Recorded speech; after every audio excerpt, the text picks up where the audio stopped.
Saan nga ba kumukuha ng SPA o yung Special Power of Attorney? Ako nga pala si Nes, isang OFW dito nga sa Taiwan. At ayan nga ho, ang inyong tiya ay papunta tayo sa Meko.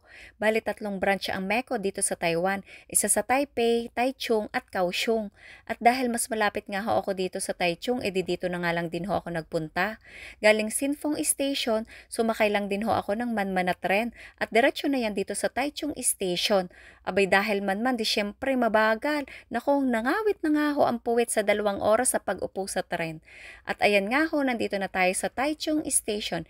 Isa sa pinakamalaki at magandang istasyon ng tren dito sa Taiwan. Abay hindi ka naman nga ho dito maliligaw. Ay sa kanya ka nga lang naligaw eh.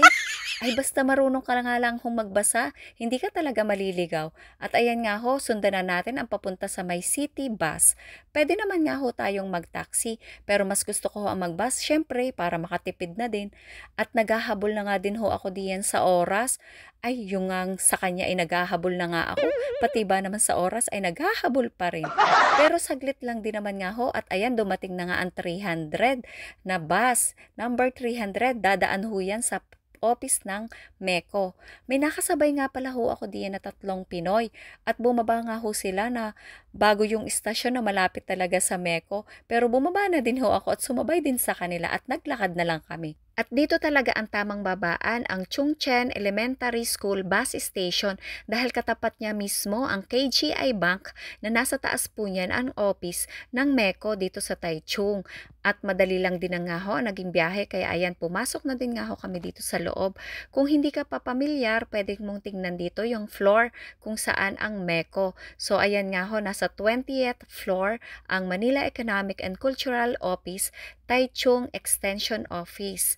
At ayan nga ho, maraming elevator diyan at tingnan nyo na lang kung saan yung papunta sa 20th floor. So ayan, sumakay na nga ho kami ng elevator at talaga naman nga ho pagkabilis din ng andar eh. Alam nyo nga parang pag-ibig lang, ang bilis dumating, ang bilis din namang umalis. Ay, at ayan, nandito na tayo sa Meko. Ito nga pala ho ang Philippine Representative Office in Taiwan, ang Manila Economic and Cultural Office, Taichung Extension Office po ito. Subali, tayo nga ho mga Pinoy kapag may kailangan tayong documents, dito tayo pumupunta kagaya nga ng renewal of passport, OEC at saka nga yung SPA.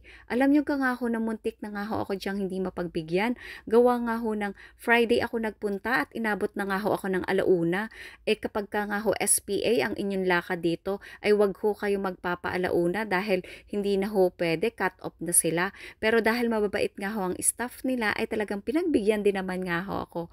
At mabilis din naman nga ho ang process. Kailangan lang nila yung 3 copies ng iyong passport at saka ng ARC. At mura lang din nga ho ang binayaran, nasa 900 din.